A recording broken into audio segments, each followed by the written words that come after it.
love you, Benji.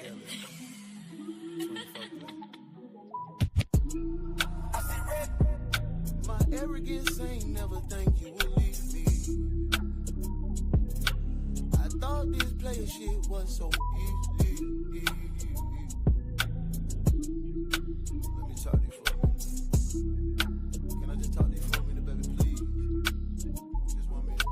The lies caught up, the trust is gone, and it looks like love don't live here. I guess you finally fed up with all of my wrongs, and I really can't say that I blame you. You spent night after night with tears in your eyes, just to wear a fake smile in the Yo, you said it's all played out. what's going on? What's going on? We are back. We are back. We are back. I guess you finally got tired of feeling.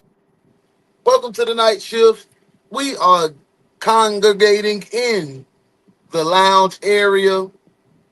I hope you guys have had an amazing day. I am your host, lead detective around this joint. The one, Jenny Hardheaded son. I hope your day has been positive. I hope your day has been amazing. I hope you have had the type of day you planned.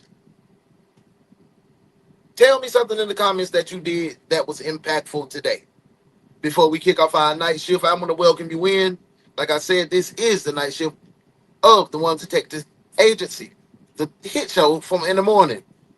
I want to say for the morning crew that's tapping in, if you're watching it live, thank you for being here. If you're watching on the replay, thank you for being here. Make sure you leave a comment on the replay, because I do react to all comments in the replay on the replay as well. Y'all, my day was great. It's about to storm. I'm talking about a bad storm, so we gonna ride it out. I hope the storm don't kick us out or do how I get the tripping when you online during the storm and I got all these damn lights and stuff going. So pray for me. Pray for me. Y'all, I'm feeling good. I hope y'all all feeling good. Like I said, make sure you spin by thehighwaycollection.com. Come on in. Let me know what you have done impactful for today. I see I got my girl in the building, but we're going to wait. We're going to get to the roll call. I appreciate everybody being here. Make sure you hit the like button. That's how you clock in to get your monions and your check. Boy, we got a slam pack caseload tonight, y'all.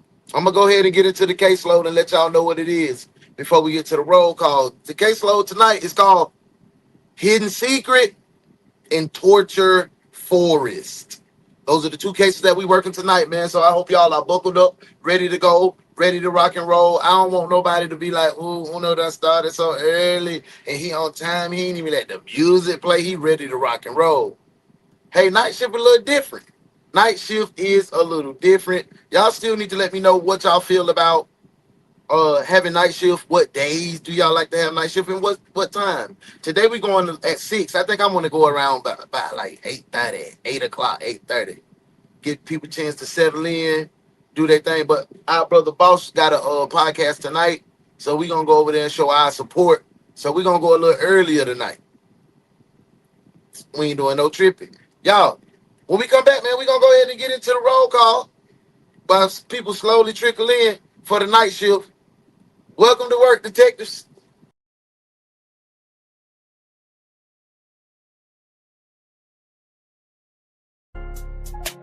Damn, BT.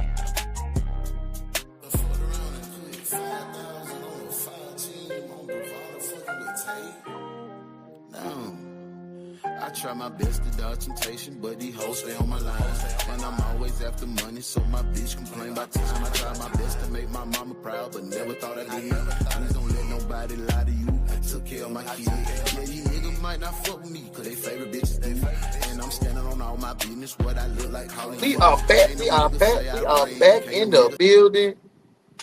Let's go ahead and get this roll call kicked off.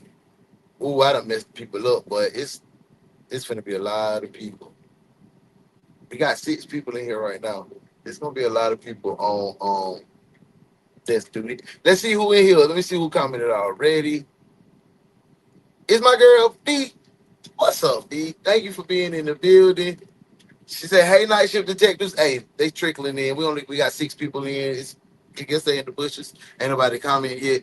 But hey, Fee, when they come in the door, everybody gonna be pissed off when we got there hit them with that test duty. But hey, I hope you having a good day for y'all. Everything good your way. I hope you had a good productive day. Hope the baby had a good productive day. And let's go ahead and get into this, man. Hey, that girl, hey, Tam said she in the building. Hey, Tam, Detective Tamara in the building. She said, I was here, but I'm cooking. Hey, ooh, that desk about to be loaded today. It's finna be loaded up. Watch, Pete. They finna be like, oh, I know. You gotta hit the subscribe. You gotta hit the notification. You gotta be ready to rock. Hey, y'all ready to get into the case tonight? The first case for the night? Let's do it. Welcome to work, detectives. Only a select few is brave enough to face the type of criminals, derelicts, hoodlums, and plain-out lowlives that come out at night. This is the One's detective agency, the Night Shift. Criminals are afraid of us.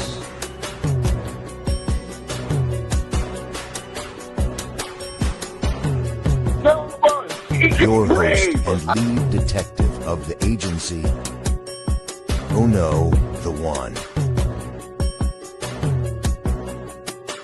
Welcome to the Night Shift, detectives. I think it's time for us to get to work. Can y'all please help us? He can't breathe. I know something was in his mouth. Boom. I'm like, babe, he choking. What's this? This check was in his throat. I tried, there was nothing I could do. On June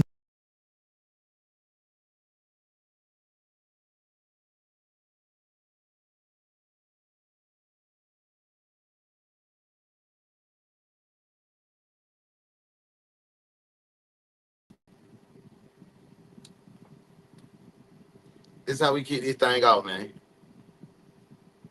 This is how we kicked it off.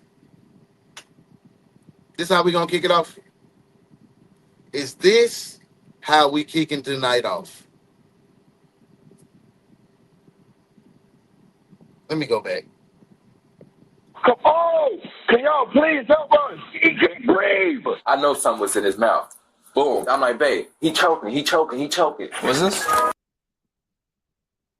That sound like that was him on the 911 call saying, can y'all please help us? Ooh, that rain coming down good out there, boy. Can y'all please help us? That's him on the call, right? And he like, babe, something in his mouth. He choking. And she was like, oh, I didn't know that was in there. So from what we just seen, that's two people that look like his mama and daddy. From what it sounds like, baby might have choked on something. We putting anybody in cuffs? Who we blaming?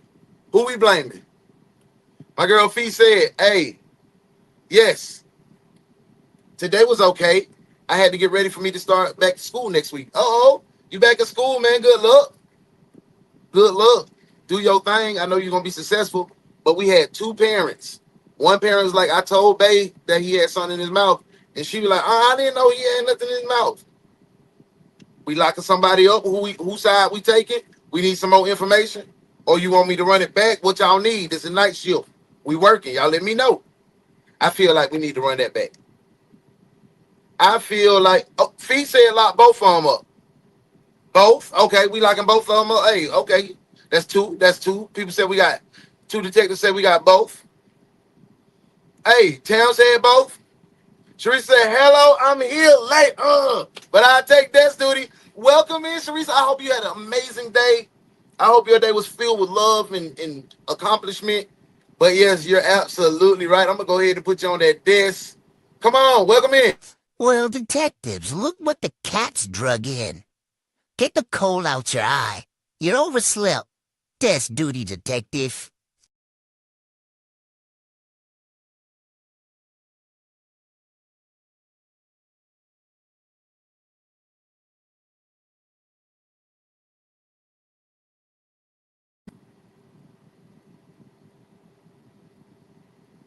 Ooh, the internet acting a donkey.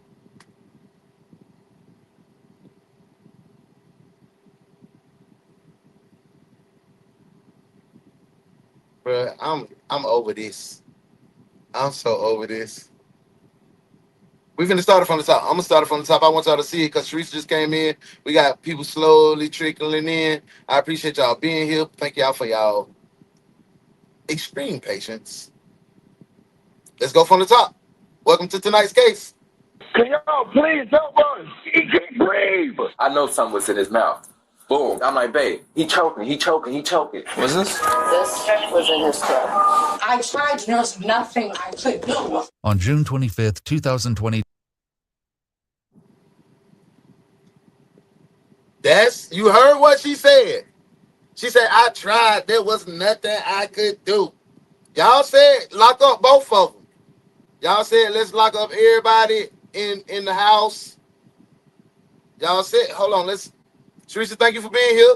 Hey, it's our girl Booby in the building. I hope you had an amazing day. I hope work was fun. I hope you had so much fun at the job. We ran it back for you, but Well, detectives, look what the cat's drug in. Get the coal out your eye. You're overslept. Desk duty, detective. welcome in, love. Thank you for being here. Let's see. Sucky said, get to that there, sis. On God. Your internet still got. Listen, it pouring down, raining out here. It is central time out here. And we out here solving cases. Hey, y'all heard she talking about it was nothing I could do. Right now we got the daddy and the mama locked up. We just seen them both speak. We still keeping both on locked up, or we gonna let daddy go? We gonna let mama go? What we doing? Y'all let me know in the comments. Let's get back to it. In Cleveland, Ohio, a chaotic 911 call summons paramedics to the Let's home go of an big. unresponsive 13-week-old infant. But when a troubling 13 discovery is weeks. made, investigators 13 weeks. Y'all did this to a 13-week-old baby?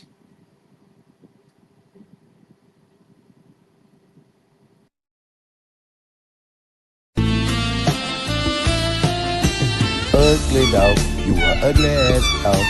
Ugly dog, you a ugly ass dog. Ugly dog, you a ugly ass dog. Ugly dog, you a ugly ass dog. Yeah. question the circumstances, raising the unsettling possibility that what happened may have been no accident. It's okay. I bet you I'm gonna win this. Watch this. The following is based on official police records, and the footage has never been seen before. At 7:37 a.m., emergency dispatchers answer a frantic plea for help. Hey, Detective Fee, tell Booby she was not in here with us. There was no comments. Was it, Fee? Just yours or mine? Get your butt over there to desk duty. Hey, Fee said, nah, still hold both of them. Damn, that's what I'm saying. 13 weeks, man. What could that baby have done to make you do whatever y'all done to this baby? Just lock them up anyway, because body house and grass still the same color doodle. Hey, Detective Movie said lock him up. Let's put him back in cuffs. Detective, put the cuffs on this one. At least until we figure it out later. Cuff him now. Yo, please help us. Okay, excuse me, sir. What's the address of the emergency? That's what I'm saying, Fee. Not at all. Okay, sorry. Get on over there now. Sir. Okay, tell me exactly what happened. Okay, hello? Can someone tell me what happened?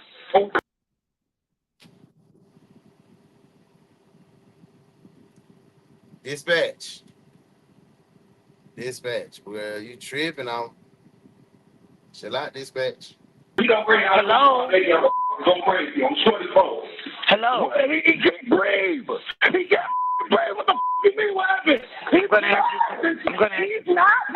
Okay, can I speak to one person? A woman takes control of the call, finally getting vital information to the dispatcher. Father banged on our door and we said his son stopped breathing. Okay, can you sit down? Can you just stay on the phone so I can talk to one person so I can get this help started? Yes. Are you with the patient now?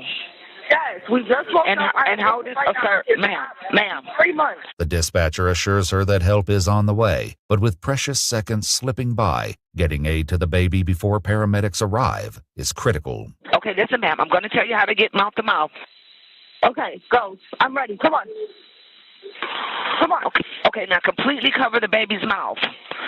Yes, I got you. Go. His mouth and nose with your mouth. Then I want you to blow 2 puffs of air into his lungs, about 1 second each, just enough to make the chest rise with each breath, okay? Yeah. Now, did you feel the air going in and out? Yes. At 7:46 a.m., paramedics finally reach the scene. 9 minutes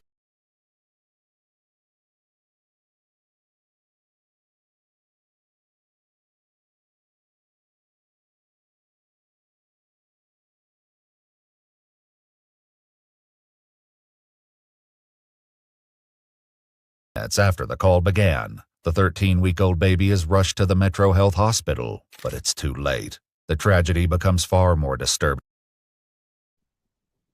Dang, my fault. I was on mute.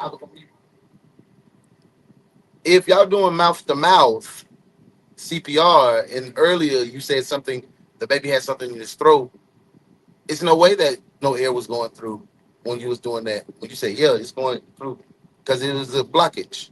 So, nah, you definitely couldn't. That was a lie.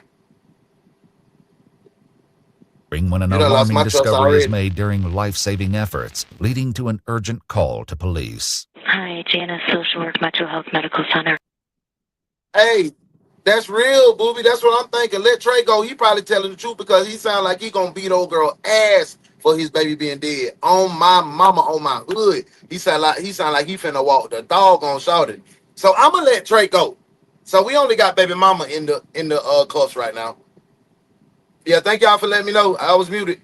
Like, right, feel like she lying. She lying. Shawty lying for sure. I'm calling to notify requesting police homicide, probably, for a baby death. EMS may have already called, but just in case, I need to make sure that it was called in. A quick check of her records finds no earlier notification to police. He could be putting on, that is true. It's a 13-week-old. I'll be honest with you, I don't know the Hey, y'all. Now, all right, now. Did EMS pick the baby up? All right, now. We done said, let him go, bring him back. Let him go, bring him back now. What we doing? Y'all let me know what we doing now. What we doing? We letting them stay? We taking them back? What we doing? I don't want to, want to play with it. We gonna let bro out. Is he getting free? Yes or no? Let me know in the comments. I ain't moving till I got to get 3 of the same vote. Yes or no? Why? For yes, we letting the baby daddy out. Or N, no, we not letting the baby daddy out. Y'all got to let me know something. Y'all got to let me know something. I got to get 3 of the same votes. Okay. Fee said, I need more info. I still say hold him. Okay, that one hold him. We still got to question him. All right.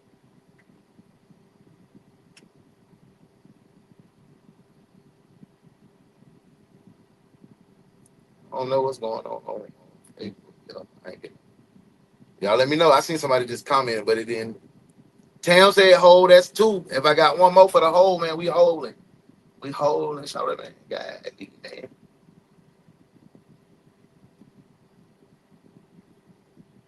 Let me see. Wait. Because y'all ain't going to have me going back and forth talking about let them go, let them stay, let them go. Turn them loose. Up. See? That's 2-2. Me and Booby going turn them loose. Fee and Tam saying, who gonna break the tie? Who gonna break the tie? Let's get back to it. Yeah. Now, will you guys notify homicide? You know what? Are we calling this a violent death? No. Well, we don't know. Undetermined. Okay. The heartbreaking screams of the infant's parents, 18-year-old Travion Hughes Sr. and 18-year-old Asiana McEwen, can be heard in the background of the call.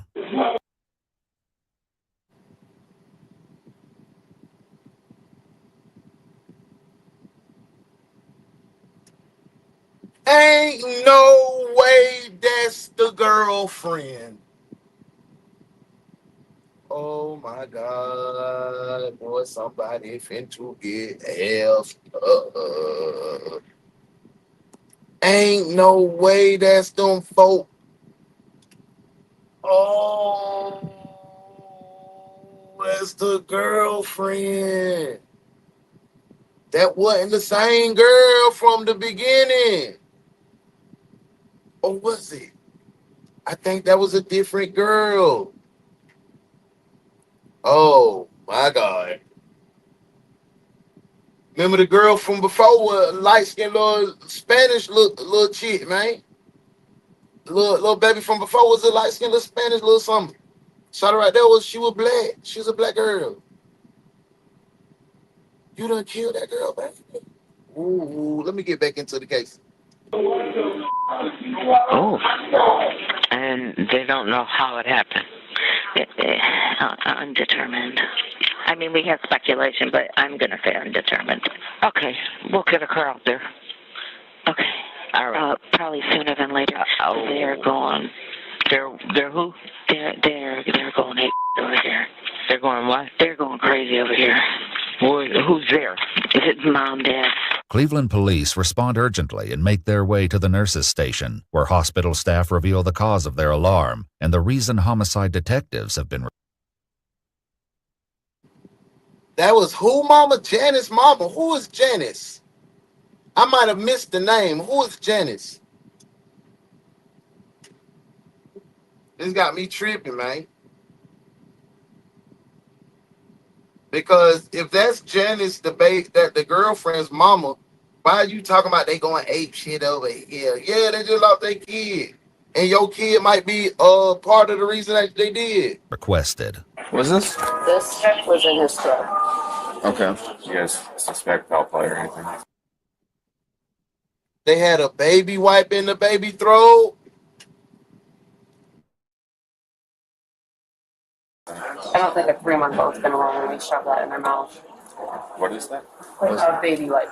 A baby wipe? Yeah, 3-month-olds are like walking early, Yeah. Jeff evidence. Baby wipe. You think that it's suspicious that I guess they could investigate on the baby wipe or something? Yeah. So they have it over there. You think that it's Yeah. Just listening to parents. They're devastated. The parents are actually going crazy here. Yeah. That's repeating. How the blood-stained baby wipe became lodged in the A blood-stained baby wipe. What the world? The baby was crying. You tried to stuff the baby mouth. Ooh, boy, I gotta get some more details. I hope this ain't that boy girlfriend did that. infant's throat is now a question homicide detectives must work They to answer. absolutely They meet wanted with the to infant's kill that parents as baby, well man. as They his wanted brother to unalive that Travier baby. and his brother's girlfriend Cassandra, the woman who performed CPR during the 911 call. Travier's girlfriend, that was somebody else. Hi guys. Hi. I'm Detective Loomis. Dad? Yes. So sorry for your loss, folks. Honestly. Who was at home at the time? All of you guys? Okay. I was at work. You were at work? Okay. Investigators meet with Travion and Asiana separately in an effort to understand more about what happened with.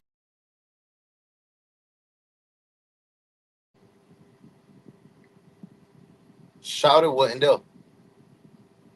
That's the mama. Tam said there's no way. Ain't no way.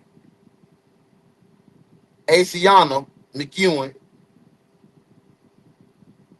See, Travion Hughes Sr., 18, father of the infant, mother of the infant.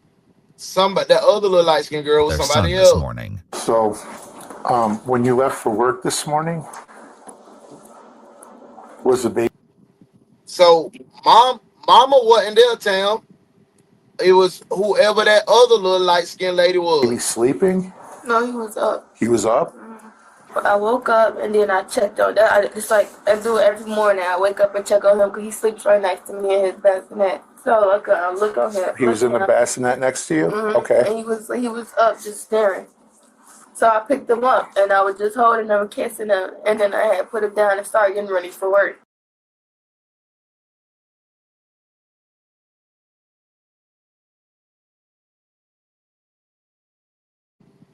Yeah, Tam. So the first lady that we saw wasn't the mom of the kid. So I was saying that was the mother and the daddy. So the daddy was the one saying I was telling my girl that she had something. So yeah, let's see. We locking the daddy up? Y'all say, let me see. Did we go back and say that? We gonna keep him. I think we did say we were gonna keep him. So let me make sure we kept him. Detective, put the cuffs on this one. At least until we figure it out later. Cuff him, now. Back to the After case. leaving for work, Travion was left to care for the baby. Not long after she left, the infant began to cry. When he was crying, I made him about him, and he'll choke himself. Like, he greedy. He'll be Good choking. You feel me? Good eater? So I'll be pulling it out of his mouth, get him pick him up, burp him, send him back down, let him drink again. I keep burping him because he'll keep doing it. He's premature. So I always did it constantly for him. And I set the little wipe under his neck because when it's dripping down, you know how milk smells. Sometimes did he call and say the baby was choking? I was already on the before the baby was choking and everything. I was already on the phone with him. It was around 7. I don't know the precise time because I'm a DSP. I take care of older people with disabilities. So I was taking care of him, but I had my AirPod in, so I was listening to him. We was talking and everything. He was like, "Okay, I'm finna step out the room real quick." He went to go step out the room. Then he got quiet. I didn't hear nothing. Then he came back in the room and was like, the baby choking, the baby choking. I know something was in his mouth. Boom. After I'm trying to go down deep into it, I'm like, babe, he choking. So I'm trying to get this out of his mouth. I'm constantly doing it, but it's not working. So I'm overly panicking. He then explains that when his efforts to remove the obstruction weren't working, he ran to get help from Travier and Cassandra. My big brother grabbed him, rushed to the kitchen, set him down on the countertop in the kitchen, doing this. Sound like Dad may be the only one that we can really point the finger at. It looked like little brother and his girlfriend just was helping. That wasn't the girlfriend or nothing. I done falsely accused Shawty. Trish said, I hate Facebook. I was commenting, it wasn't showing up. I don't even know why it wasn't showing up because I seen it come up on my phone, but I didn't see it come up on the StreamYard platform. So it usually shows, but I'm sorry, I don't know what's going on. I'm glad you're over here though. Yes, you feel me? We see nothing. What we doing is working, so we called the ambulance. Who calls 911? His girl, my sister. I call her my sister. Yeah. She calling the ambulance, telling them to rush here, like, please hurry up. Please, can y'all hurry? Rush, please, can you feel me? Then y'all was taking like over 20, 30 minutes, so we just waited. It's still sitting here, and he's constantly, you feel me? Like getting this little move, and I see it's not in his throat no more. It felt like it was lodged right here. When I was trying to go in here to his neck to get it out, he closing his mouth. He don't want me in his, like, you feel me? Like, he don't want me in his mouth. He closing it. You feel me? And that's what's made me hard for me to go in there because my hands are so thick. Well, you can feel it in there. You just couldn't get a grab on it. Just get on it. You feel me? Because it was too slippery. Did he say anything else to you? No, when I got to the house, I'm like, what happened?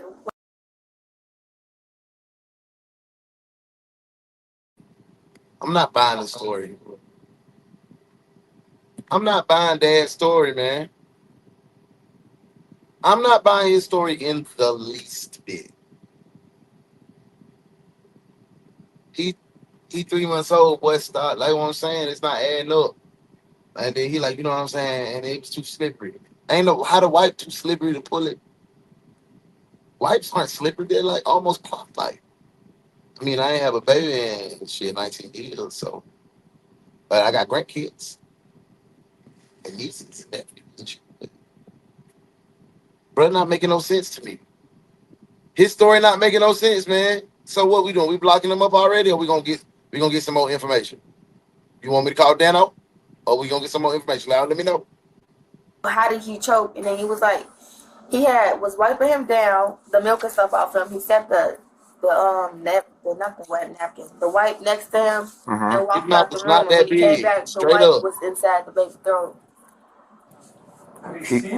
He said he was trying to pull it out, but he couldn't. His hand was too big. Back at the house, officers monitor the property, which has now been secured as a crime scene. Investigators arrive on site and begin discussing the details of the case. Once we got there, the nurses and the doctors showed. Did you see the projectile? It's gonna be the little baby light that was in its throat. Yeah. Yeah, how does a 3-month-old do that? Yeah. That doesn't make sense. It was a pretty big one. When they learn Cassandra's 2 children also live in the home, some officers begin to speculate, unconvinced that what happened was merely an accident. Something happened there. Accident. Just grab that thing itself and shut it down its throat.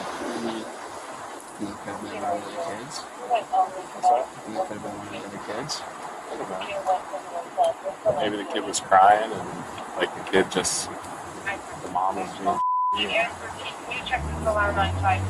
wasn't going and soothing the child, so the kid just like, I can't sleep, so I'm just gonna shut it up, you know? One of the other kids goes in there and shuts it down in there. However, Cassandra tells investigators her 2 children weren't home, and the only child in the house was the 3-month-old, who had been sleeping in a bassinet next to his mother.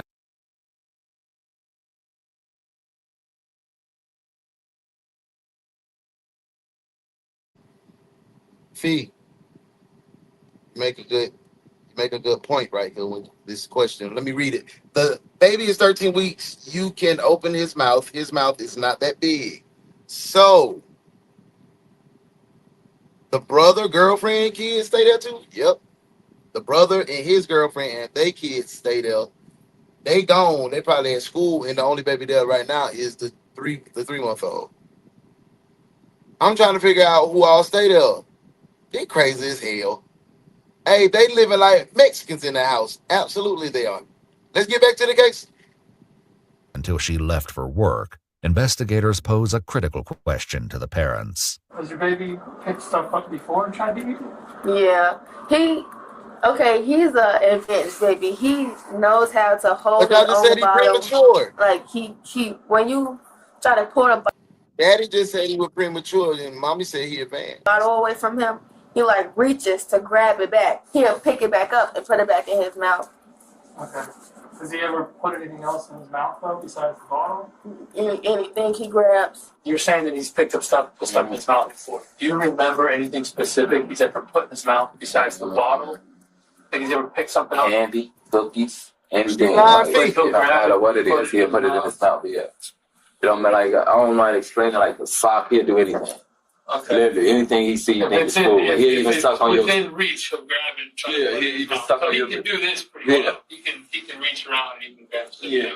And he'll even suck on you. Like no hump. Like that sound look gay, but no hump. He'll even suck on your nose type. Yeah, bro. He think it's food. Yeah. Paramedics quickly arrive.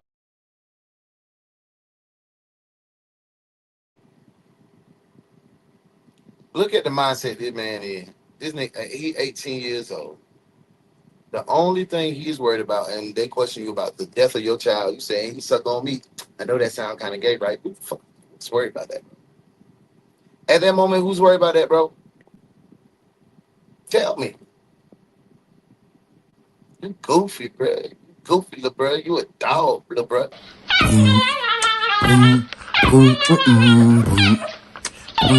You a ugly ass dog. You a ugly ass dog. You a ugly ass dog. You a ugly ass dog.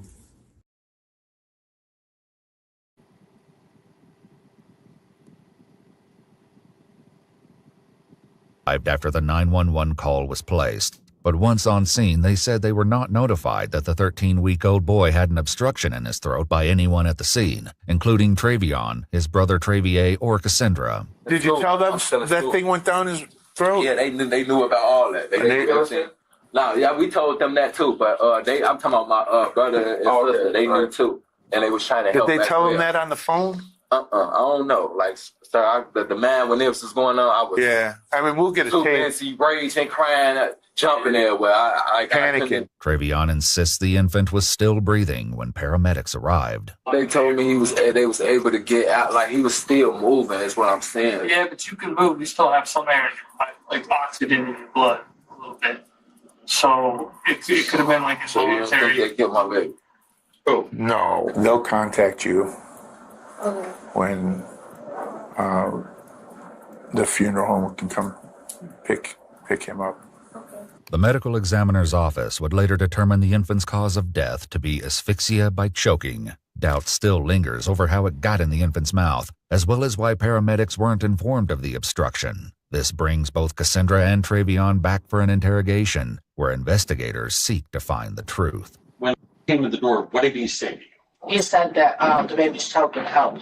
Okay. Did he say what he was choking on? A wipe. Did he actually tell you that at that point in time? Yes, he said that he was choking on a wipe. But we didn't see anything.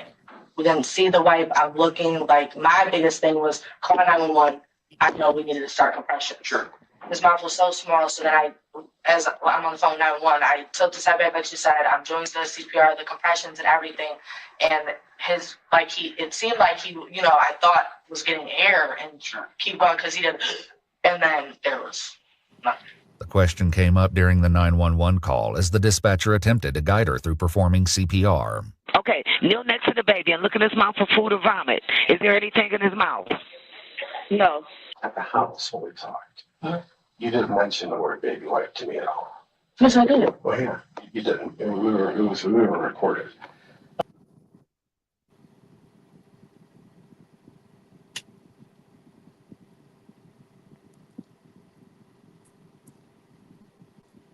I don't know.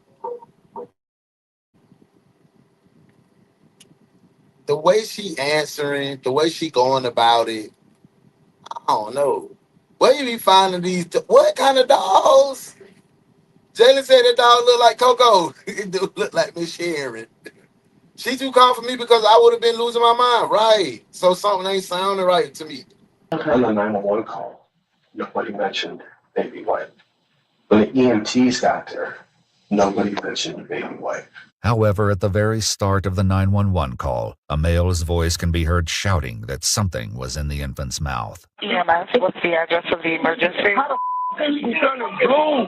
How did he get it in the mouth? Come on! Still, paramedics said they were never informed when they arrived. He told me and us 1,000 times that he was choking on a baby.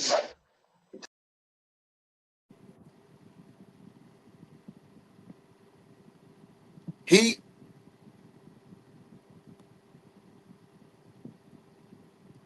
told him that the baby was choking. He said, how the F did it get in their mouth? He said it. He screamed it out loud. So who we believe and who we side with on this? Y'all let me know. Told you, how come no one told 911 that? So it was never said on the 911, like, I want to hear it because I know that they were screaming that he was choking on a baby. Nobody mentioned it to the EMTs. Don't you think when a paramedic gets there that someone should say he has a baby wipe in his mouth? Do you understand if you would have been there and all the screaming going on? I literally was trying to get to the baby. So if you heard, I'm like, compressions, counting. Right. I tried to save that baby, and there was nothing I could do. Nothing you could have done. There's nothing. There's nothing anyone could have done. When investigators bring up something she said back at the crime scene, it leads to frustration from Cassandra. What was the blood that you talked about seeing? Where was the blood at? I didn't see any blood. I never said that. No, I did not. During their initial walkthrough of the crime scene, Cassandra mentioned what she was told by Travion. He said that he changed his diaper, was washing, like wiped him up and everything, and that he had just like a little scratch or something on his neck from cutting himself, and then one like on the side of his mouth. and he said he went to like wipe up just the blood and everything, and he said he walked away just for a couple of seconds, and this is the outcome of that. I never said I saw. You said you saw him wiping blood off. No, I didn't say I saw. I said he. Stop. Don't do that, because in a second, please come on. No. You might have meant Okay, that. okay. That's what you said. Okay, don't do that. He. She didn't say I saw. She did not say I saw. But my question is, why you got a cut on his mouth? How the baby cut itself? What he just playing with knives, just knife training like on the side or something in the bassinet? Y'all let me know. Oh, because I feel like you're attacking me. Because I'm telling you that this is literally the most a long time, and I feel like you keep trying to tell me what I'm saying, and I'm telling you what I'm saying. Getting nowhere with Cassandra, investigators wrap up the interview, hoping Travion might provide the clarity she didn't. He's left alone for a few moments, where he entertains himself while waiting for investigators. This is how we do. This is how we do. I'm sure the camera's still in there. Yes, it is. Detectives sit down with Travion once again, but his interview begins with less cooperation than the first and quickly hits a wall. I know it sucks, but we got to kind of figure out what happened here. Because we got a bunch of questions, okay? Mm-hmm. So, but before we ask the questions, we're going to give you your Miranda warnings, okay? I know, but I'm not speaking without my lawyer. Okay. Well, that's fine. Then we're going to place you under arrest for murder of the baby. What? Based on the evidence that we have. This ain't no evidence. This ain't like that. Okay. Stand up and put your hands behind you. Why am I getting arrested for? Murder. I'm not. He was the bro. They doing some badass policing. They are doing some horrible ass policing. Y'all think it was the brother that did that? Let's see. How he cut himself. The police know they will lie. Yes, they will. They just put the words in her mouth. I told y'all that's baby genius. Singing. Lock him up, please. Nah, he like, bro, yo, like, wait, that's the brother. That's the brother that was helping. That's doing the chest compression. That's old girl boyfriend. That's baby daddy brother. Like, I'm confused now. They locking him up. Let's get back to it. Stuff in the rag gun, your baby stuff. Why ain't stuff no rag behind, bro? What? I'm not We're going to give you an opportunity to explain how that rag got done in the baby's throat. Bro, what? But you don't want to do that, so Just didn't have a shoot. we've talked to doctors, we've talked to the medical examiner, we've talked to doing everything, yes. We're doing all that, yes. Okay. I understand We've everything done you're all saying, yes. And every single one of those people tell us that there's no way that a 13-week-old baby picked up a This rag, is my son. balled it up, and put it in his mouth. I know he ain't bald. Oh, I'm not asking any questions. All right? Just as the detective makes his exit, his passing comment strikes a nerve. Good luck. All right, good luck. So, officer, come here. Come sit. Come. Now, what you saying good luck for? I said good luck with your defense, with your case. Okay. All right? And I mean that. I hope that you can pull it off. Pull what off, officer? Like this the last something. Getting out of these charges. But you saying pull it off like it's the last something, officer. You said very, very clearly that you tried to pull that rag out of that baby's mouth. They don't got, no, when I went in the... So that's him. That's baby daddy. I'm confused. Oh no, that's him. That's Travion Hughes Sr. Okay, that's the son. Well, Okay. my baby mom was on the phone the whole time. I want to talk to you. Once the detective leaves, Travion waits on his own with nothing but his thoughts. Boy, what the? Do I look like some sick individual to any of y'all? It's okay. I bet you I'm gonna win this. Watch this. Getting justice for my son. Arresting an innocent boy. Murder. What? Sick white people.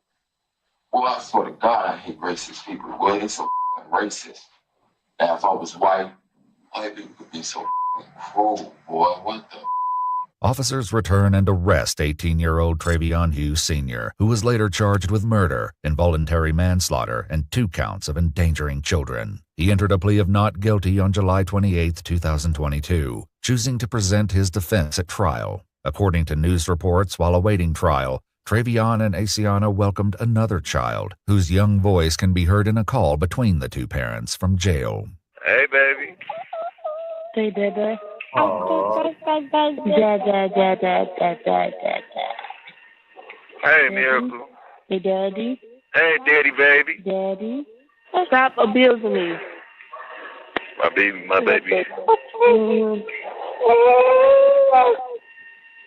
Babe, let her hit you. What the hell? Don't have her cry. Let her hit me. Let her hit you. I am. Don't like no baby. She can hit me all the she want to hit. Make you feel away again. My baby can Evidence slap proof me if police, she I wants went through that myself. I'm sorry you went through that.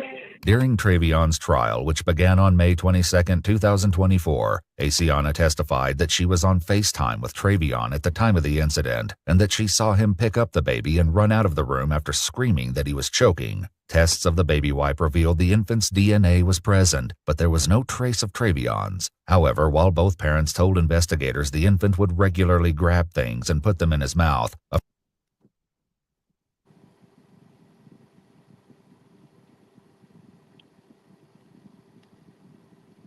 I'm confused now.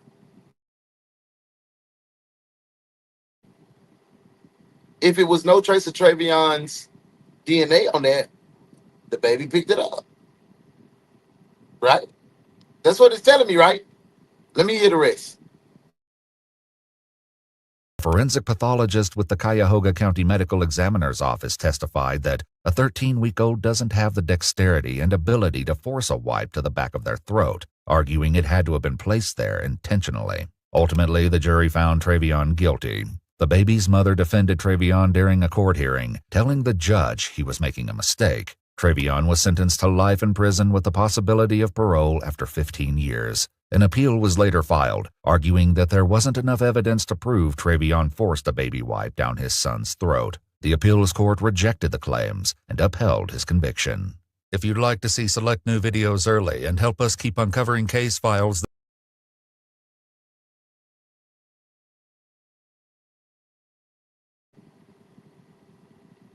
Yeah, lead Trey.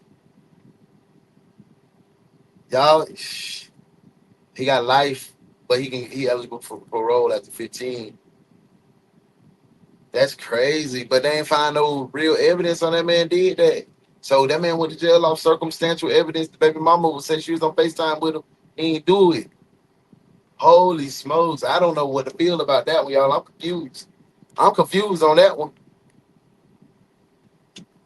I'm flabbergasted. My flabber has been gasted. I mean, damn, man. That's what I'm saying. Y'all feel like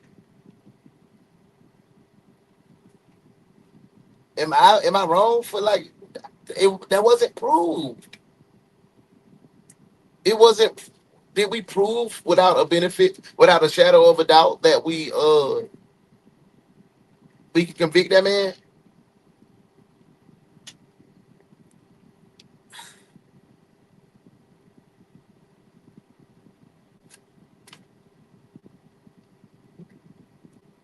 I don't feel comfortable with that one, y'all.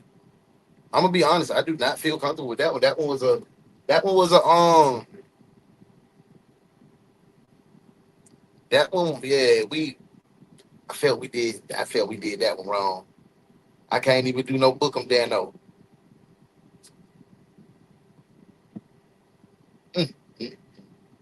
Y'all, when we come back, man, we got another part of the caseload. We can't, hey, I hope Travion got dang on. Keep your head up, man. That's tough. And now he finna be 15 years of his second baby life. And he got vamped up for his first baby life. And I don't think he did it. I think it was a tragic accident for some young ass parents. Hey, when we come back, y'all want to go to the torture forest? Night shift. Whew. See you in a minute. Welcome to the Flash Mob TV lineup, starting with the #1 morning show, The One's Detective Agency,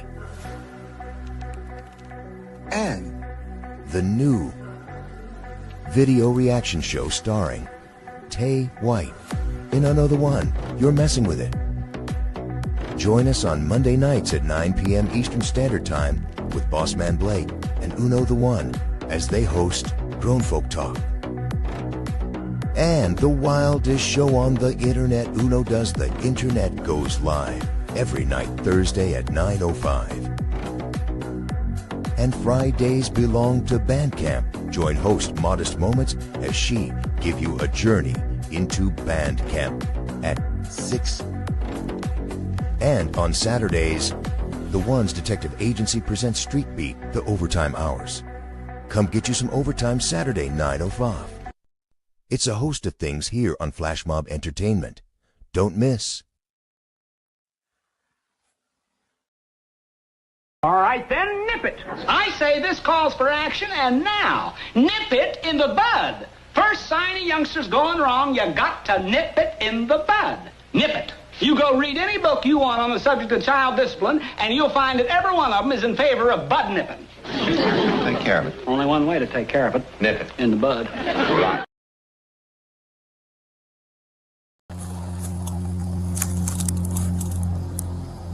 Oh, shit. SO389 dispatch. I've located the body. The scene's about 50 yards on a trail. This lone cop just discovered a dead body in the middle of the woods.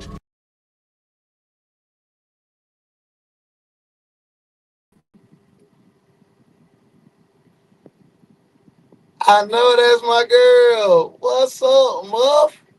How you doing, boo? I hope everything is good your way. Thank you for being here. Probably just woke up or got off from work. I hope you had a good day. Yeah. Don't head to the desk. You missed a good one just then, boy. Ooh. Well, detectives, look what the cat's drug in. Get the coal out your eye. You're overslept.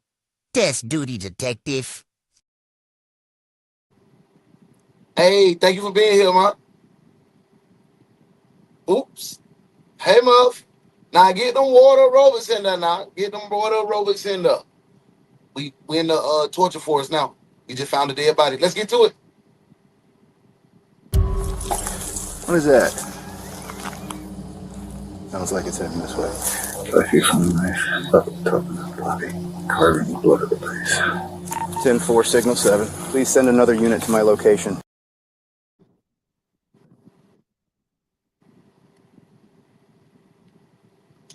So we're not gonna talk about this police is in the woods, solo, by himself, with the discovery of a dead body, with a possible killer in the vicinity. That boy got some big ones. He got some, boy, yeah. Boy, I would have been like, boy, wait for me in the car. What he doesn't know yet is that the lifeless man in front of him has been tortured for hours by the twisted man hiding in this very forest. Whoever did this, that's fresh. A little eyeball right here? That's some creepy shit right here. Smell this right? You don't smell gas right here? Yeah. So they're gonna torch him? I'm not sure what it is, but I've got movement east of my location in the woods. There's something moving around back this way. He carries 3 or 4 knives on him. He thinks he's Rambo. You're what? I'm just like a god.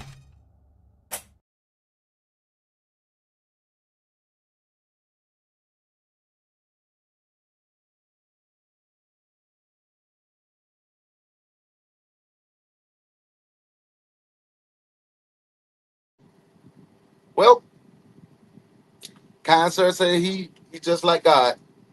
Whoever kind sir was right there, I would like to go ahead and do this for him. Detective, put the cuffs on this one. At least until we figure it out later. Cuff him, now.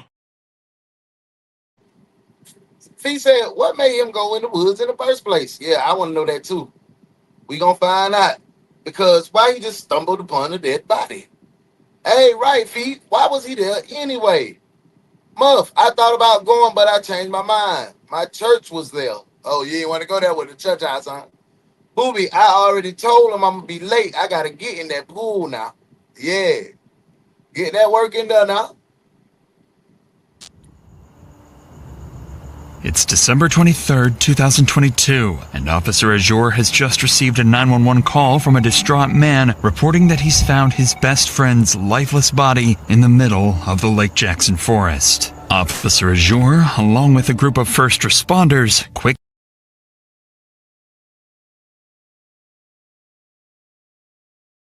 So now we find out how they stumbled across the body. Somebody else stumbled across the body. Who was that stumbled across the body? Were you the killer? quickly arrive at the scene. That's my friend, man. Okay, y'all stay right there. Here they encounter Jamie, the 911 caller, and his best friend Robert, both of whom urgently want to show the officer where their dead friend is. Considering the serious circumstances, Officer Azure decides to follow Robert into the forest.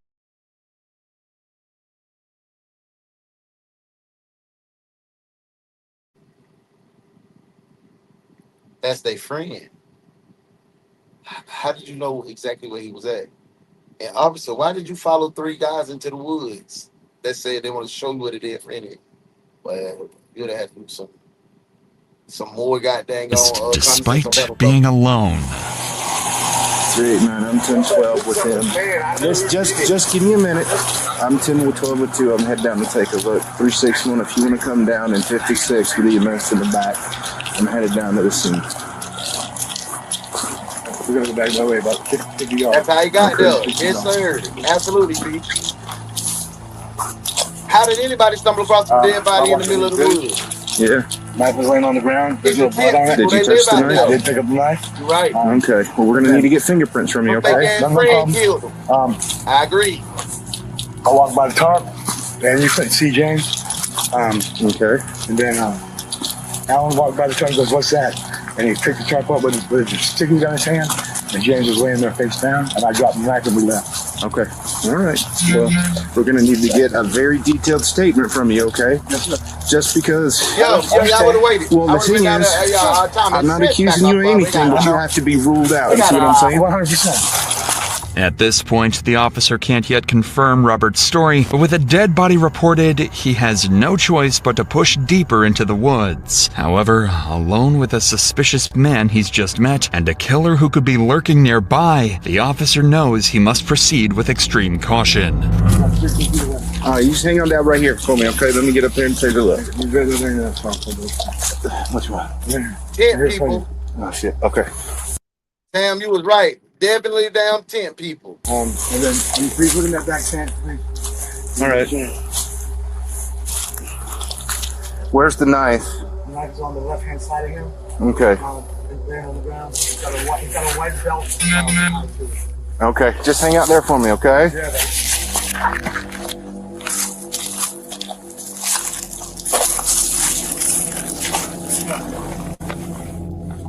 Jamie was telling the truth. Wrapped inside the tarp is the body of James Leidendecker. He's lying naked in a pool of his own blood, covered in cuts and scrapes. Realizing the severity of the situation, Officer Azure immediately instructs Jamie to head back while he investigates further. That's when Officer Azure begins to hear some unsettling noises.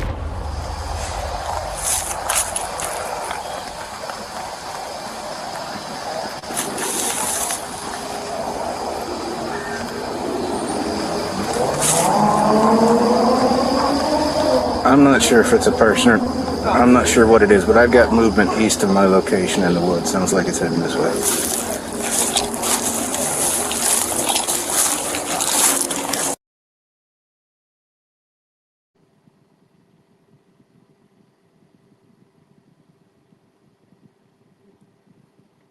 Here, fool. Boy, hell nah. Y'all heard that? Y'all heard that? Man, no. Boy, I'd have been to my patrol vehicle in 3 steps. I would have passed old boy. You got me messed up, boy. You got me highly confused. Yeah, nah.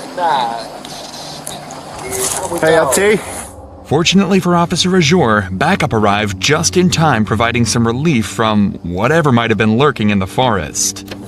Yeah, praise the Lord.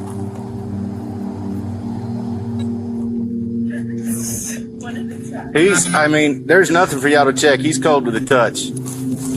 All right, we got knife right here, body here, tents, whole camp spread up back here. We've also got one outstanding. What the hell are you talking about? There's 2 people who live in this camp. And one's not here? And one's outstanding at the moment. Did you find the knife? Yeah. I got a knife right here. No blood on it, huh? Well, there's something right there.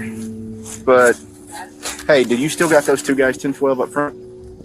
Yeah, they're standing there waiting for us. Good, because one that led me back touched the knife. So we need to get his prints and a statement off him. The other one touched the tarp. They found out what was going on and they took off.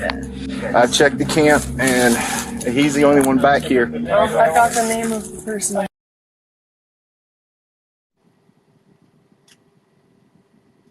So the friends left? So the friends are all ass? I'm confused. They said one touch the knife, one touch the top. We need to get their fingerprints. They were like, they found out what's going on and they ran off. He a lucky some of them are, yeah. I'm scared of the dog. I know I wouldn't have been out there. You scared of the dog, booby? Hey, FYI, a feet. I know I wouldn't have been out there before the backup came. And why did he touch the knife? That's He was arguing with at 5 or 6 o'clock. Yeah, so, and I've got what looks like maybe his clothes right over there. So he's naked, and there's some clothes right there on the fire.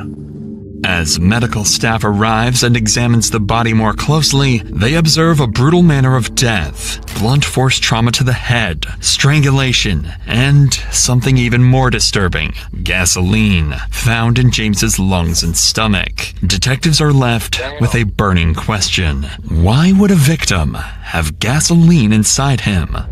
However, this would be only one of the many disturbing details officers uncover at the scene. Hey, Seth, take a look at this for me. What is that? Is that just soot weared off on that, or? I mean, it looks awful shiny. Where he has been stabbed, just from what I can see. But he is butt naked, face down on the tarp with his upper torso covered, so definitely not. And definitely somebody put him here.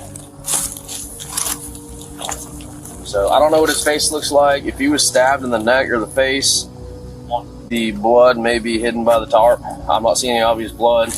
Apparently the witness picked up the knife, and the knife has like a rope string around it. There's blood on it. Yeah, the tarp's brown, but there's blood all over the tarp, like blood splatter. It looks like, I mean, he was moved post-mortem. You can tell by the way he was dragged. Oh, he's got his fucking leaf in his ass crack. Yeah. That's hollow down below, you see that? Yeah. That's crazy.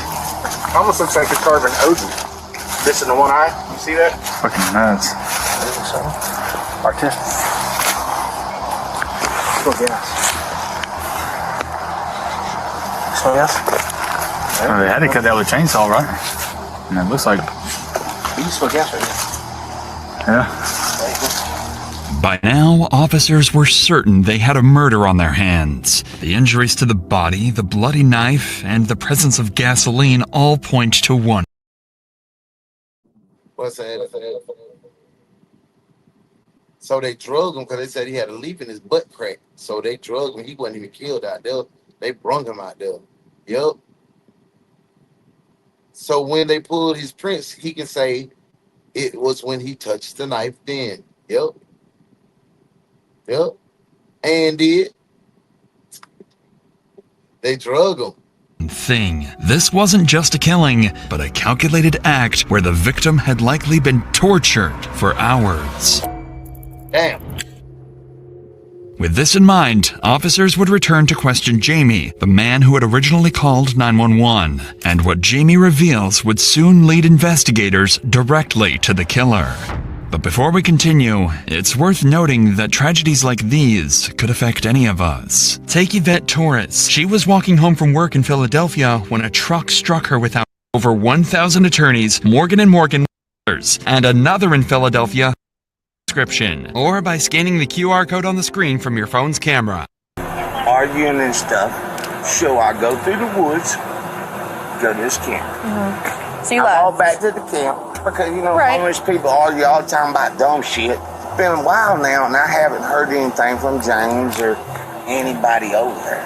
So I go over there to me and my friend that's with The Officer deputy. now, go over there, right? So when I walk, get to a certain point, I see a tarp laying there beside this tree, which is never there. I And flip over, inside the is- tarp is, I don't even know if it's James or All right. Well, we're gonna get it figured out. Okay. Do you know James' last Please name? do. Do you know James's No, last ma'am, name? no, ma'am. No. I'm talking about the person who did this, 36. because I know who it is. Dusty McDonald. That lives right up. He just got the complaint this morning.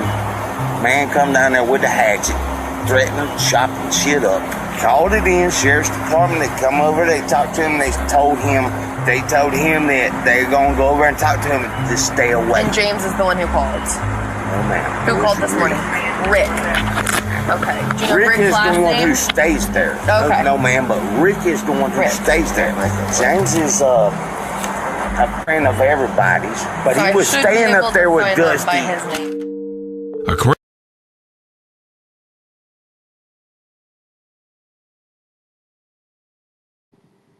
Bro ran every name. He ran every name they knew that he knew in the book. They make sure they put them ads in there because Morgan & Morgan must be paying them for good money. Ain't it? Why won't he say the other name? Oh, Dusty. Hey, he turned up like, well, never mind. We already know who did it. to Jamie, a man named Dusty McDonald had attacked another man, Rick, with a hatchet earlier that day. Police were called, but were unable to locate or confront Dusty at the time. While this incident was concerning, it wasn't enough on its own to establish Dusty as a primary suspect. Until nearly every witness interviewed pointed to him as well. Eventually, officers had gathered enough statements to justify bringing Dusty in for questioning. All they needed now was to find him. As police began searching for Dusty, other officers on scene would sit down with the two 911 callers to piece together a timeline. According to them, the day had started with unsettling signs that something was off. We both went down there. We live right here. We wanted to go check on our family. He's wrapped up in a tarp. Okay. Sir, We came back and I called heard the arguing earlier, right? We know who was down there, sir. Arguing. Okay. So I walked down through the woods. I seen Dusty have James on the ground. He was saying, you shouldn't talk shit about this, now. You know what I'm saying? I heard, like, oh, they just getting shit out, you know what I mean? But I never hear nothing from over there no more. I'm like, You know Dusty's real name or? Dusty McDonald. Did you say that James called them today and said, hey? Nope, Rick. Oh, Rick called. Rick. James was there. When Dusty went over there and cut his tent with cut a him machete? up, threatened with a machete, cut his tent up, all kind of shit.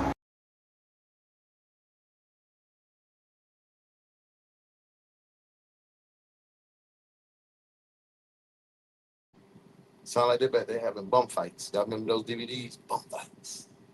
And I'm sorry for saying that because I was homeless before 2 years. Bum fights. This is what this reminds me of. Like, they go in the woods, do drugs. They live in the woods. They are the wood people, the tent people, like Tam said.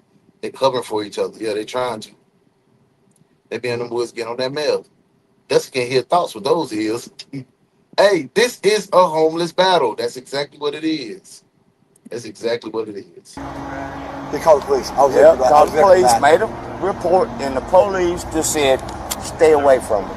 There's a tarp laying beside a tree that's never there, because I live here. And I took the stick and went. When I flipped it up, I seen legs. Based on these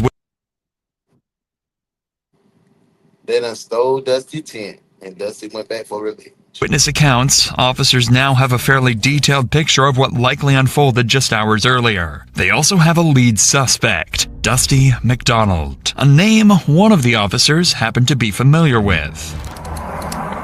I think they already brought up his name, but Dustin McCormick. Yeah, Dusty. Dusty, Yeah, supposedly general in some militia, come down there this morning with a machete and started hacking up some of the tents because he wanted to clear the area. Said he's signal 20 and off his meds. They said Dusty. They said Dusty's the one that's outstanding. Yeah, they said this guy Dusty left from over here by later in the evening. By now, it was clear Dusty had likely been involved in the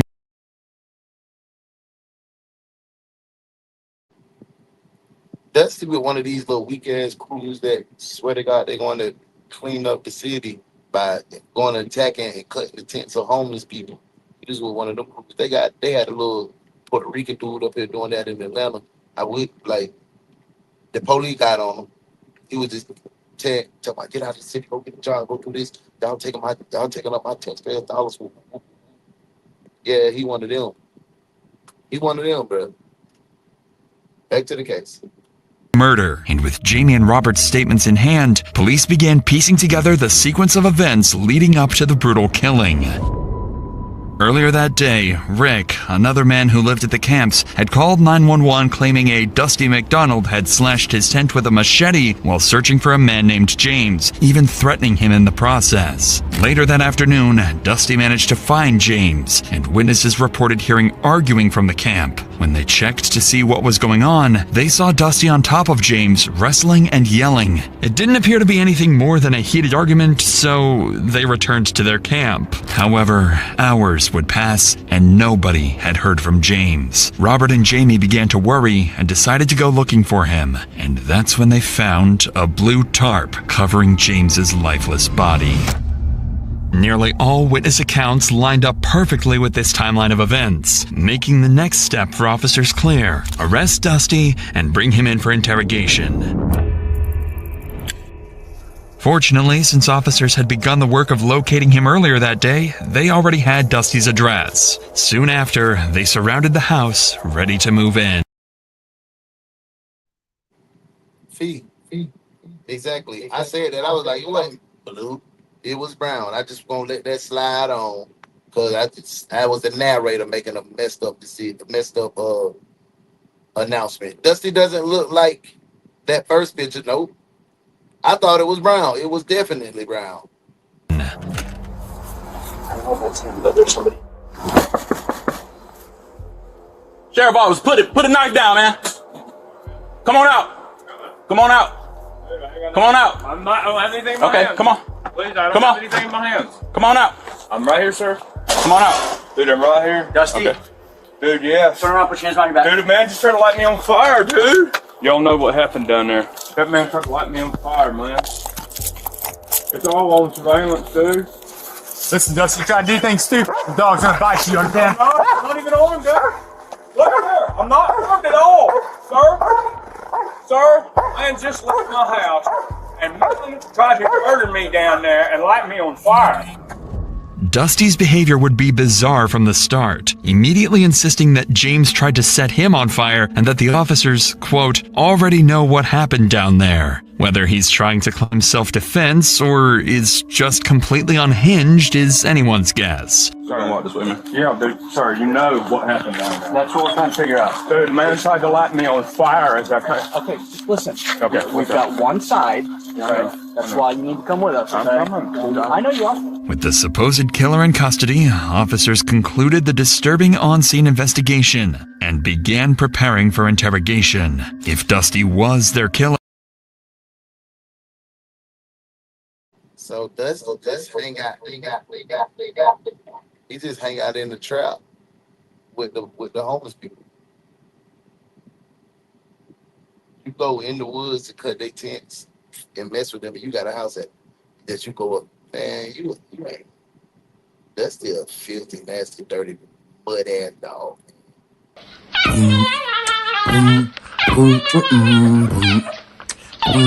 You a ugly ass dog. You a ugly ass dog. You a ugly ass dog. You a ugly ass dog.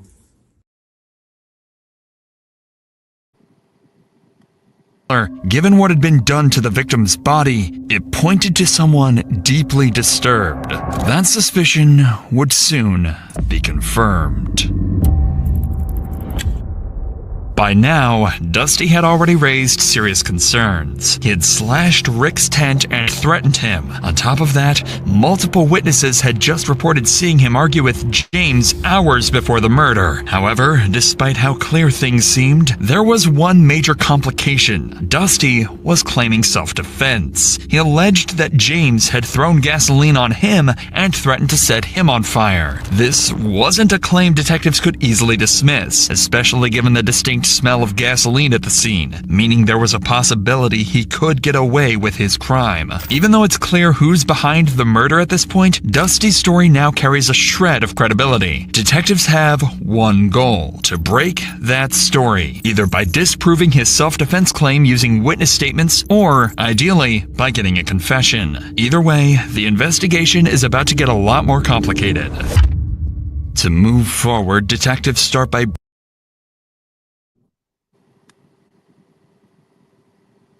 That's right. James had gas in his body and came to the door with a knife, so he guilty. Yeah. He a dog, for sure. He could let them people alone. He down there fucking with them people, and you got a house you bringing in people from the encampment who knew Dusty well and interacted with him regularly. If Dusty had a pattern of violent behavior, these individuals were the most likely to have seen it firsthand. You want to take a My picture goal of here is to kind of get, from your perspective, kind of what you saw, what you heard. He ain't really been fucking with me at all. I ain't never had no cross words. He's always insistent, oh, come up there and do your laundry and all that shit, you know. Come up there and get a shower, that's what it was. Come and get a shower, come get a shower all the time. So I fucked up and got a shower and get him $2 afterward, you know, just a gesture. Rick explains that Dusty often offered showers and laundry to homeless individuals in the area, sometimes charging a small fee. This catches the attention of detectives. These seemingly generous acts may be a part of a larger pattern of manipulation, a way for Dusty to assert control over the homeless community. It's a detail that could support their efforts to build a stronger case against him.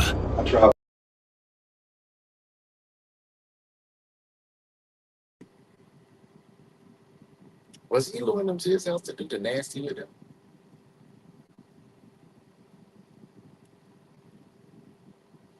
Let me get back to the case. My best to get along with him. And, you know, he had a shower that we all used, you know, sometimes try to keep him good with him for those reasons and stuff, you know. Yeah, I get that. Never, my wildest dreams that I think he was capable of murdering, that's the honest truth. I was just over there basically using his necessities like we all were. When we got a chance to, you know, shower, usually offered it. That's his way of making friends with us, I think. I had stayed with him before and he kicked me out. I thought I was in an alliance and I was taking pictures of him and stuff like that with my phone. I didn't even have a phone, you know. Like, I saw you taking pictures of me with your phone. I said, I don't even have a phone. He said, you gotta go. So I left. That's that. Dusty lives in a house near the homeless camps, a property owned by his grandfather. At first, much like Rick, Busby describes Dusty as someone who seems That's still a dickhead. generous, allowing members of the homeless camp to use his home for basic amenities. As investigators continue interviewing members of the homeless community, a more troubling picture of Dusty begins to emerge. He has a history of strange and violent behavior marked by paranoia and delusions. However, officers face a challenge. The interviews so far have been too vague, highlighting patterns of behavior but lacking concrete details to build a solid case. This leads detectives back to Jamie, the original 911 caller and the person with the clearest recollection of events so far, and he's able to offer meaningful insight into who Dusty really is. Mr. Owen, my role here in all this, it's just kind of to get from your perspective, your side of things, what you saw, what you observed. Man came to my camp last night. I used to stay up there with him. He's a violent person. Okay. His papa always wanted to let me stay there because he's the one that owns the property. The reason I don't stay there is because you don't do what he says, then he gets all angry and threatens you, and he just crazy shit. I said, well, What does he usually carry? he ain't got a stick this time. But he's either got a stick, a machete, or a knife. He carries like 3 or 4 knives on him. Machete, sticks, he's like, he thinks he's Rambo. While Dusty had a reputation as a bully who routinely harassed the homeless community, no one expected his behavior to escalate to cold-blooded murder. His so-called generosity, offering his home for showers and laundry, masked a deeper need for control and manipulation. The same people he claimed to help were also the ones he intimidated and threatened, revealing a warped sense of power and superiority. In the end, this contradiction may have set the stage for the gruesome murder. When Dusty was brought in for questioning, his demeanor was strangely calm. At this point, he seems to believe that he is seen as a victim of an attack by this homeless man. He didn't seem like he was in his right mind at all. Detectives were hoping to learn about Dusty's side of the story, but instead were met with, well, a lot of nonsense. You know I'm an owl, right? You're what? You know I'm an owl, right? Okay. You know what that means, right? Yes, sir, I do. Okay, thank you. Golly. Thank you. This I'm has been a really hard day. Sir, I waved all around the drink a long time ago.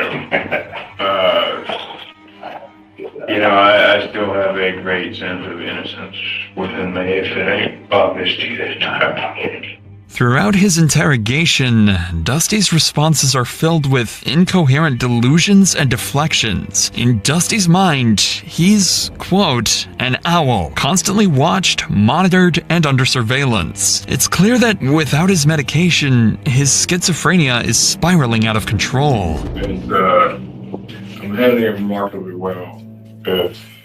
Jesus, man, that was some crazy shit, man.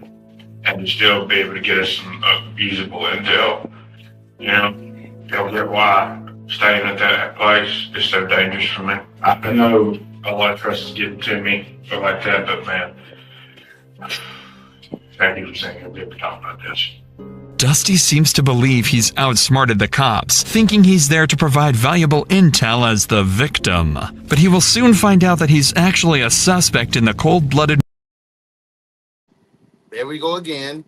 We gave him a scapegoat out with the mental illness. Now all of a sudden he's just been murder of an innocent man. I haven't shed a tear all day, I've been going hard, I'm so exhausted. How long have you been doing it? This kind of work? Not very long. That was my first. I think everybody knows that. From the get-go. Thank you for this deep psychological diagnosis support. It's helping a lot. Good. Listening closely to Dusty's words, it seems as if he's openly admitting to the murder. Although his statement is scattered and unclear, it gives detectives the impression that he's acknowledging responsibility without fully grasping the seriousness of his actions. But Dusty's bizarre admissions wouldn't stop there, as he continues rambling incoherently. I was brushing and then he throws that gasoline on me because you saw how I was rolled up down there. Dude, I thought I was just doing it for the other. You know what I mean? Because that was my intention. Everybody knows this. I then managed to hit that Neo UI and come out like that. I don't know how I do it sometimes. You know what I mean? Yeah. When I'm just experimenting in the house with blades, like before when I took the butcher knife and threw it in curved on it. Like, I don't know how I do it, sir. I just know with my beautiful mind that it's a three-way. Yeah. It's the photographic, the audiogenic intake, and then the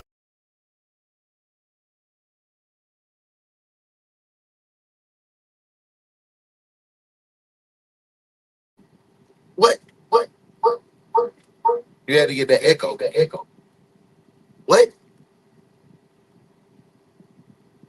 Bro, you tripping. Bro, you is tripping, bro. You know, I know I'm an owl, right? The man does sell some drugs too. Yeah, he talking about, I don't know how I do it. I just threw the butcher knife and it curved around him. Well, shut your ass up. You ain't in no damn Matrix. Shut up, Dusty. Yeah, if y'all don't ever think I'm so amazed that I'm just like, God. Man, I never thought it would be something like that, but my God, what that thing was. While Dusty's ramblings could be interpreted as an admission that James was his first murder, the statement is buried in a mix of delusions about retinoids, his photographic memory, and other incoherent claims. The detective picks up on this and pushes further, trying to separate fact from fiction in Dusty's fractured account. For me to verify everything that I can see elsewhere, I'm trying to. I know you're not mad at me. That's just, I don't want you to think I'm asking questions. Others like me, my personality is, I can't talk to people. I can, but I don't want you to think I'm being an absurd. I am very relieved that we were having this conversation. Dusty claims he's not mad and that people don't understand how he communicates. This shows he might have a twisted view of himself, possibly because of paranoia, delusions, or mental illness. What's strange is how calm and relieved Dusty seems. Most guilty people would be nervous or scared during an interrogation, but Dusty is different. He seems to still believe he's the victim and doesn't grasp the seriousness of his actions. Instead of taking responsibility, he thinks people just don't understand him. This becomes even clearer when Dusty asks one final question to the detective. Will I be able to go home? I'm going to figure that out. Yeah, because am I going to jail or we're going down to dance? We're going to have to figure that kind of out because how this thing kind of goes from here. I guess. I'm going to come talk to you about it in just a little bit, okay? After this bizarre exchange, the detective had heard enough to know it was time to wrap up the entire.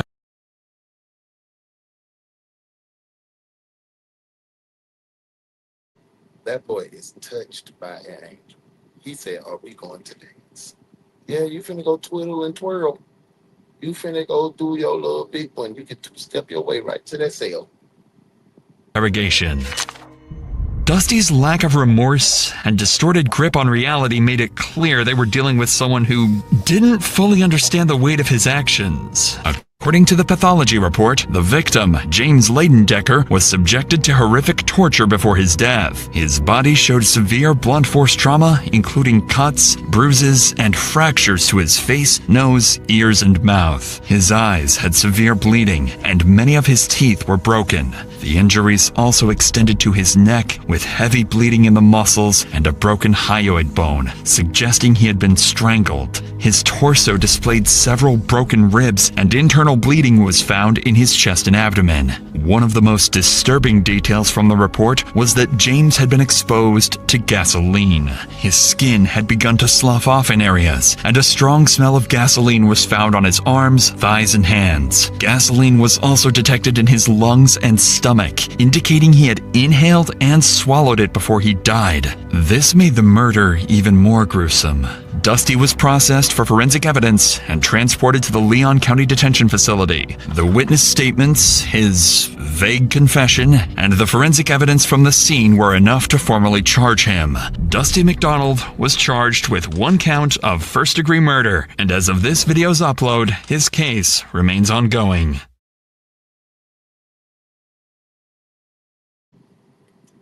Oh, Dusty McDonald's. I gotta go look him up. Let me see. Let me see what Dusty McDonald did.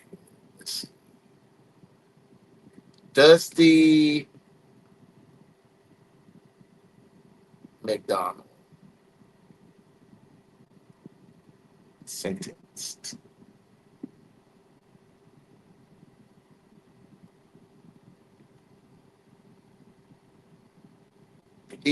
Man was sentenced to 144 years in prison for murder. Dustin Sean Ross McDonald, 25. Oh, wait. Wrong. Yeah, that's somebody else. God damn, but that's a lot of Dustin McDonald's that be doing that watch.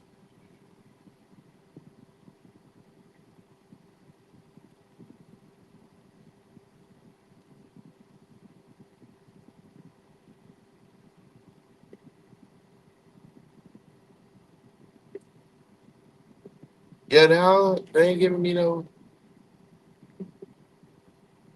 not giving me no updates. I'm looking it up right now.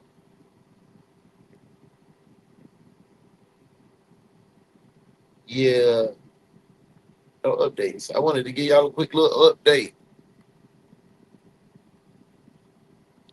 Yeah, I thought they said Dustin McCormick too, but they remember they said the announcer just said Dustin McDonald. Let me look up McCormick.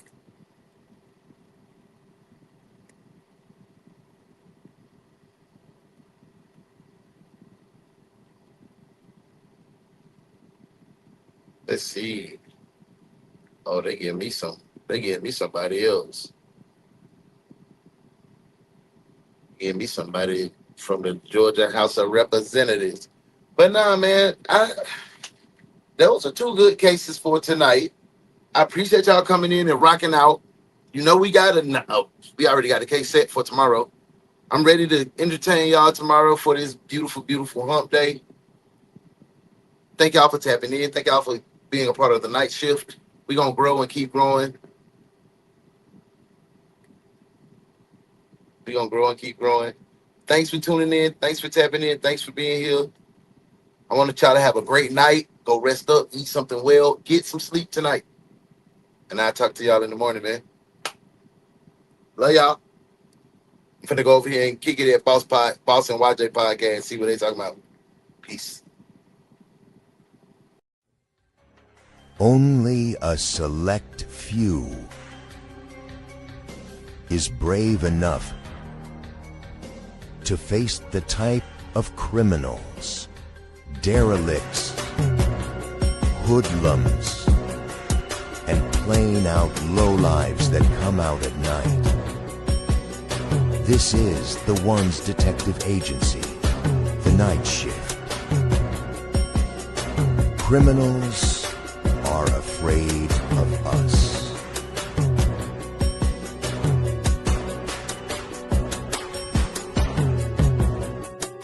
Your host and lead detective of the agency, oh no, the One.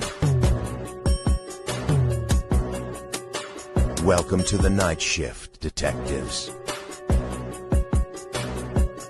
I think it's time for us to get to work.